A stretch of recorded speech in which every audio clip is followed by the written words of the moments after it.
สวัสดีครับวันนี้มาสอนวิธีการใช้งานโปรแกรม Oracle VM VirtualBox Manager นะครับเป็นโปรแกรมจำลองในส่วนของ OS ต่างๆไม่ว่าจะเป็นการจำลองติดตั้ง Windows นะครับหรือ Linux ต่างๆหรือ OS ต่างๆครับสำหรับเอาไว้จำลองนะครับหรือใช้งานหลายๆเซิร์ฟเวอร์หลายๆเครื่องในคอมพิวเตอร์ของเราเครื่องเดียวนะเป็นตัวจำลองขึ้นมานะครับก็เดี๋ยวมารู้จักโปรแกรมกันก่อนนะครับตรงนี้ เว็บไซต์ลิงก์เนี่ยผมแปะไว้ใต้คลิปนะครับสามารถไปดาวน์โหลดโปรแกรมมาได้เป็น Open Source นะครับดาวน์โหลดได้ฟรีที่versionbox.org นะครับจะเป็นเว็บไซต์นี้นะครับตอนนี้เวอร์ชันล่าสุดเป็นเวอร์ชัน 7.0 นะครับก็กดดาวน์โหลดตรงนี้ได้เลยนะก็จะมีลิงก์ดาวน์โหลดให้มาโหลดที่ถ้าใครใช้ Windows นะครับให้เป็น Windows Host นะครับมันจะเป็นไฟล์ .exe ก็ดับเบิลคลิกติดตั้งเหมือนทั่วๆไปนะคงไม่ได้ยากอะไรมากมายนะครับมี Mac OS ด้วยนะครับ Solaris Linux นะครับตรงนี้ก็มาติดตั้งได้นะครับโอเคเดี๋ยวไปดูตัวโปรแกรมนะครับเปิดมาหน้าตาเป็นประมาณนี้อันนี้ผมได้สร้างไว้แล้วนะครับในส่วนของไฟล์นะครับเมนูไฟล์จะมีในส่วนของ Preference เป็นการตั้งค่าตัว VirtualBox โปรแกรมนะครับอันดับแรกเลย General นะครับเป็นการติดตั้งตรงนี้ Default Machine Folder ตัวที่เก็บไฟล์ VM เราจะเก็บไว้ที่ไหนนะครับอาจจะเก็บไว้ที่ Drive C ก็สามารถเลือกได้หรือจะเก็บไว้ที่ Drive อื่นก็สามารถเลือก Order นะครับแล้วก็เลือก Drive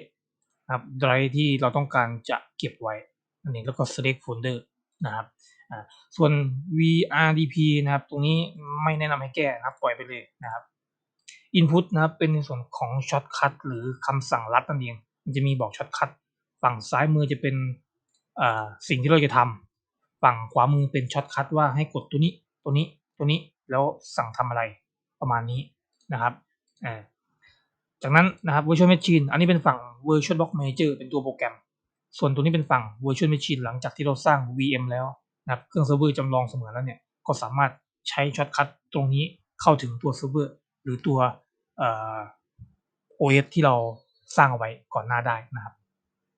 อัปเดตก็แนะนำมาไว้อัปเดตในส่วนของตัวซอฟต์แวร์โปรแกรมตัวนี้ให้ใหม่เสมอนะครับเนื่องจากตัวโปรแกรมมักจะมีช่องโหว่เขาจะมีการทำแพทเฟิร์มแวร์หรือซอฟต์แวร์อัปเดตต่างๆเพื่อป้องกันการโจมตีนะครับแรงเป็ดก็สำหรับเลือกภาษานะมีภาษาไทยด้วยนะครับตรงนี้เลือกได้นะครับดิสเพลย์เป็นการแสดงผลหน้าจอตรงนี้ก็ไม่แนะนำให้ปรับก็ปล่อยไปตามนี้ได้เลยนะครับ proxy ถ้าหากใครที่ใช้ในส่วนของอินเทอร์เน็ตที่มี proxy server ก็สามารถใส่ได้เลยนะเป็น proxy server ไม่มีก็ auto detect ไปนะครับอินเทอร์เฟซก็เป็นในส่วนของทีมนะครับเป็น light กับ dark นะครับอย่าง light เนี่ยนะครับก็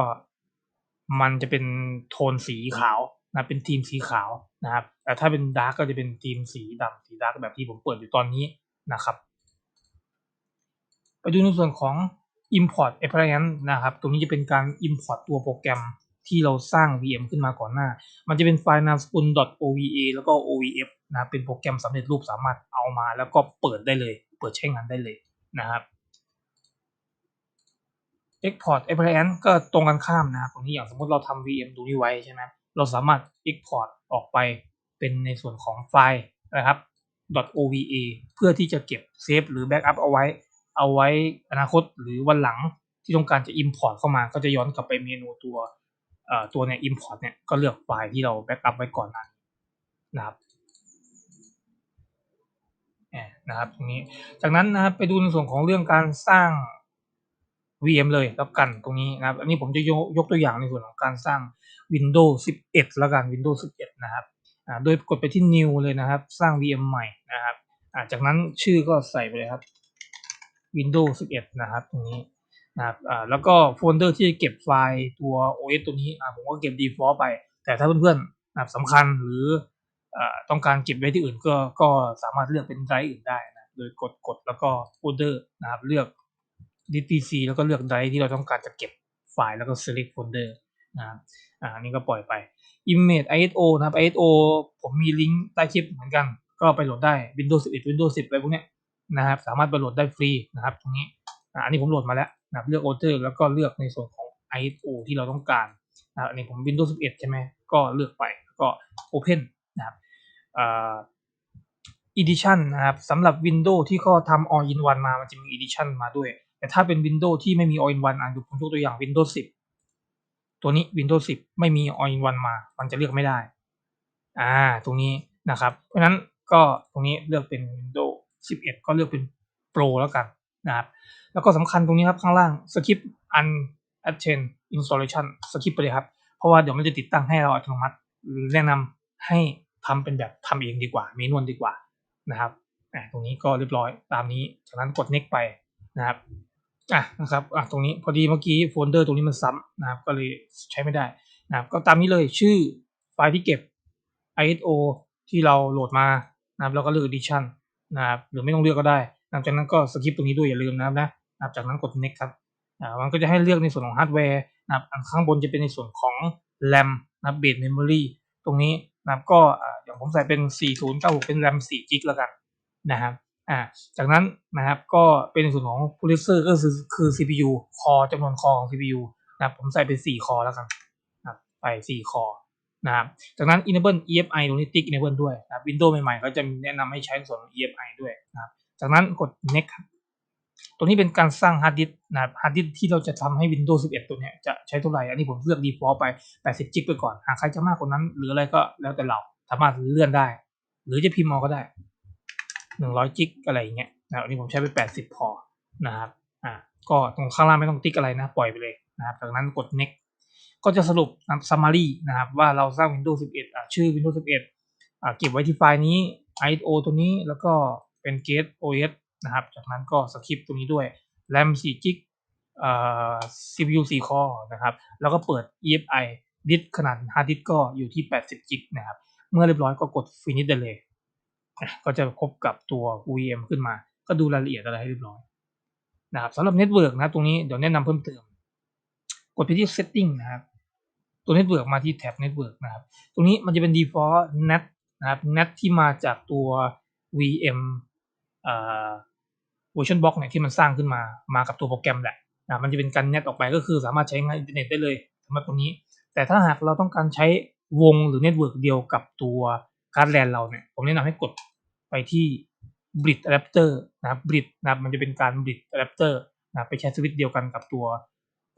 แลนของเราของเครื่องคอมเรานะครับนั่นหมายว่าสมมติคอมเราเป็น IP 192.1.1.xxx มันก็จะอยู่ในวงเดียวกันแต่ถ้าเป็น NAT เนี่ยจะไม่ใช่ถ้าเป็น NAT จะเป็น IP อีกแบบหนึ่งที่ตัว VM สร้างขึ้นมาเองนะครับแต่ก็สามารถใช้เน็ตได้เหมือนกันนะครับเลือกบิตแล้วก็เลือกในส่วนของตรงนี้การ์ดของผมอันนี้เป็นการ์ดอีเทอร์เน็ตอันนี้เป็น Wi-Fi ก็แล้วแต่เราเลือกเป็นการ์ดอีเทอร์เน็ตตรงนี้นะครับตรงนี้จากนั้นตรงนี้ก็เป็น Intel เป็น Driver ไม่ต้องติ๊กอะไรตรงนี้ปล่อยไปครับแต่หากใครต้องการแก้ค่า Mac สามารถมาแก้ไขตรงนี้ได้ค่า Mac Address นะครับมานี้นะครับก็โอเคครับเรียบร้อยนะครับก็ได้เรียบร้อยจากนั้นทำการเริ่มติดตั้งก็คือกดไปที่ VM ที่เราต้องการสร้างขึ้นมาตรงนี้มัน power off อยู่เราก็ทำการเปิดก็คือกดไปที่ start ครับก็รอสักครู่ให้มันเด้งมาจะโหลดขึ้นมาแป๊บหนึ่ง power up จากนั้นจะเด้งขึ้นมาเป็นตัว dialog ขึ้นมาใหม่นะตรงนี้จากนั้นนะ paste any key กด enter ไปเลยนะครับสังเกตว่าเมื่อเราเอาเมาส์เข้าไปที่หน้าจอเนี่ยมันจะออกไม่ได้เห็นไหมมันอาจจะหายไปแต่เดี๋ยวตอนนี้ยังอยู่นะครับเนี่ยมันจะมีเมาส์อยู่ข้างในแต่มันจะเอาออกไม่ได้บางครั้งให้กด control เนี่ย right control right ctrl ที่คีย์บอร์ดเรากดปุ๊บมันจะออกมาข้างนอกได้เมาส์นะครับตรงนี้ก็โอเคก็เลือกไปติดตั้งไปตรงนี้เลือกเป็นไทยนะครับตรงนี้ก็ next ไปกด install เหมือนลง Windows ทั่วไปเลยครับอันนี้ก็ไม่ได้ยากหรือใครต้องการจะมาฝึกลง OS ใหม่ๆลง OS ต่างๆฝึกทดลองการติดตั้งโปรแกรมก็สามารถใช้ตัวนี้เป็น lab ได้เช่นกันนะครับตรงนี้ก็ไม่มี product key ก็กดข้ามไปนะครับก็เลือกเวอร์ชันเลือกเป็น Pro นะครับ next ไปนะครับอันนี้ก็ accept ไปนะครับตรงนี้ก็เลือกเป็นในส่วนของ custom install ตรงนี้เห็นไหมครับ80 จิกที่เราสร้างขึ้นมาก่อนหน้านี้อาจจะอยู่ตรงนี้ถ้าเราสร้าง100ก็จะขึ้น100แต่หรือถ้าเกิดเราสร้าง80 2ตัวเป็นฮาร์ดดิสก์2ตัวก็มันจะขึ้น80 2อันนี่เราเลือก default ก็ตามนี้ได้เลยก็กด new ก็สามารถแบ่ง partition ได้ด้วยนะครับตรงนี้เนี่ยแบ่ง partition สมมติคุณจะเอาได้ฟรี50 จิก50 จิกก็จะเป็นใส่ไป50ประมาณคร่าวๆ apply กดโอเค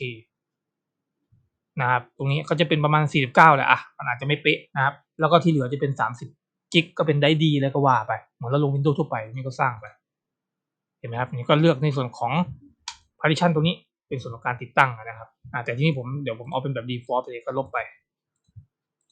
ก่อนทำได้เดียวพอครับdelete ไปจากนั้นก็ทำการ new เลย apply เลยครับปึ๊บจะสังเกตว่าไอ้ตัวตรงนี้มันมาเองนะครับไม่ต้องไปแก้ไขไป edit format อะไรมันนะไม่ต้องไปทำอันนี้เป็นตัวของ OS มันเองมันจะเด้งขึ้นมาเป็น MSR boot ต่างๆแล้ว system ต่างๆก็เลือกที่ partition 3ตรงนี้ primary เลือกที่ primary ก็กด next ไปมันก็จะทำการติดตั้งนี่เราแค่รอจังหวะให้มันติดตั้งจนเสร็จก็เดี๋ยวมาดูกันว่าใช้งานหรือว่าเข้าไปใช้งานไอ้ตัวตรงนี้ใช้ยังไงนะครับเดี๋ยวก็ปล่อยให้มันติดตั้งไปครับโอเคก็ติดตั้งเสร็จแล้วก็อันนี้ก็เดี๋ยวรอมันรีสตาร์ทหรือจะกดรีสตาร์ทได้เลยนะครับตรงนี้VM ก็จะทำการรีสตาร์ทก็เหมือนเรารีสตาร์ท Windows แหละครับตรงนี้นะครับก็เดี๋ยวรอบูตรอ Windows บูตนะครับตอนนี้บูตมาแล้วนะครับก็เรียบร้อยนะครับบูตเรียบร้อยนะครับตรงนี้ก็เป็นหน้าติดตั้งทั่วไปของ Windows เลยนะก็เลือกไปนะครับตั้งค่า setting อะไรให้เรียบร้อยนะครับตรงนี้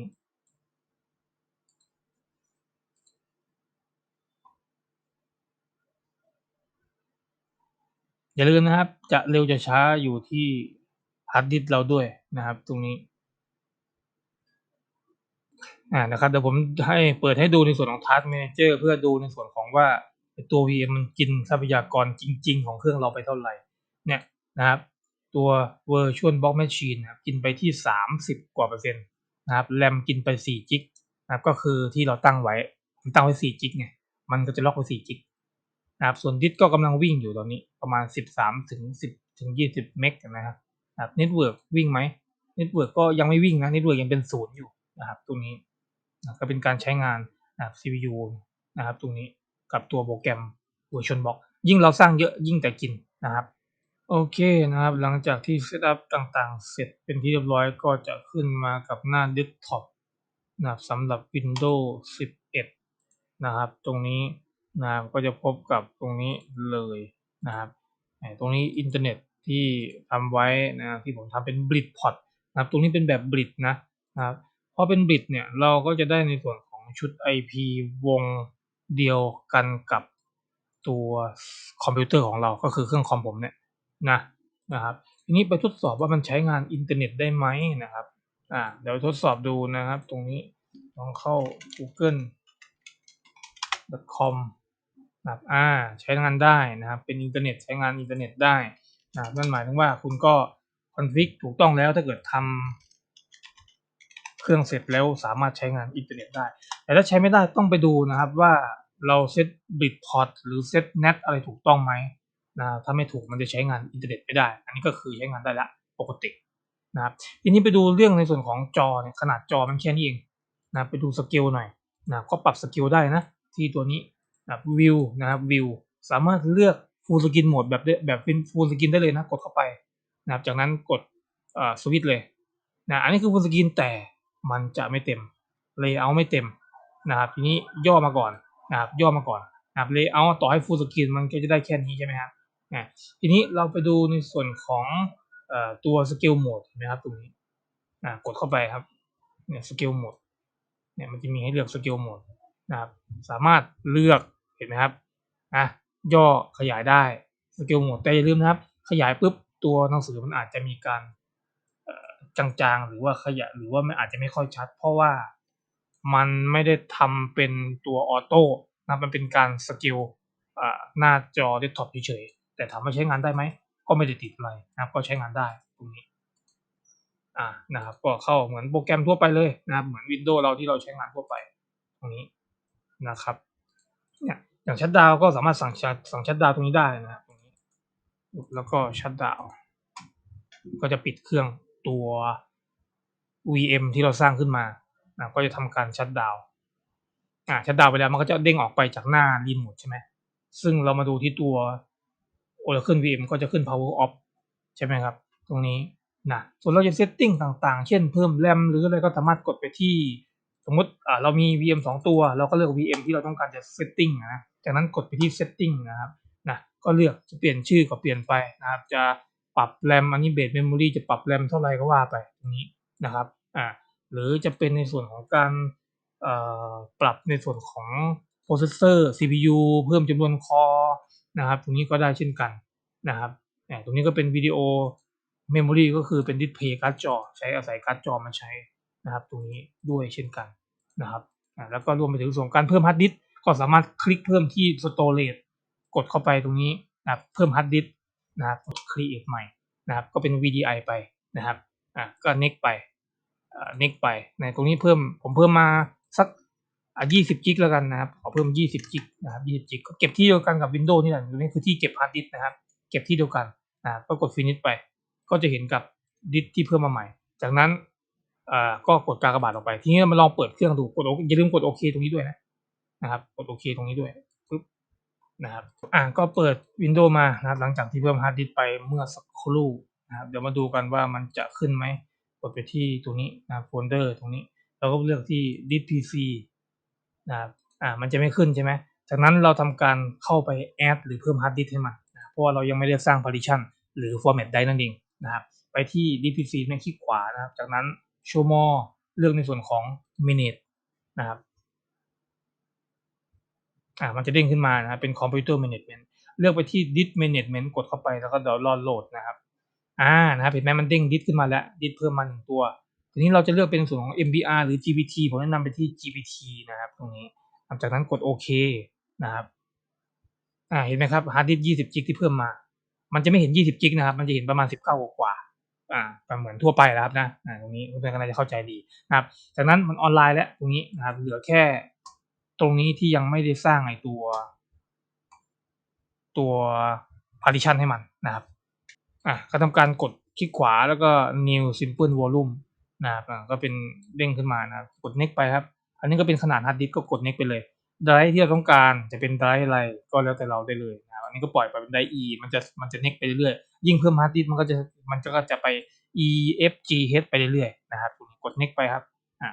format NTFS ถูกต้องแน่นอนนะครับตรงนี้ก็เป็น volume ที่เราตั้งชื่ออาจจะเป็น data หรือ data ไปก็ได้เอาไว้เก็บ data แล้วก็ quick format ตรงนี้นะครับกด next ไป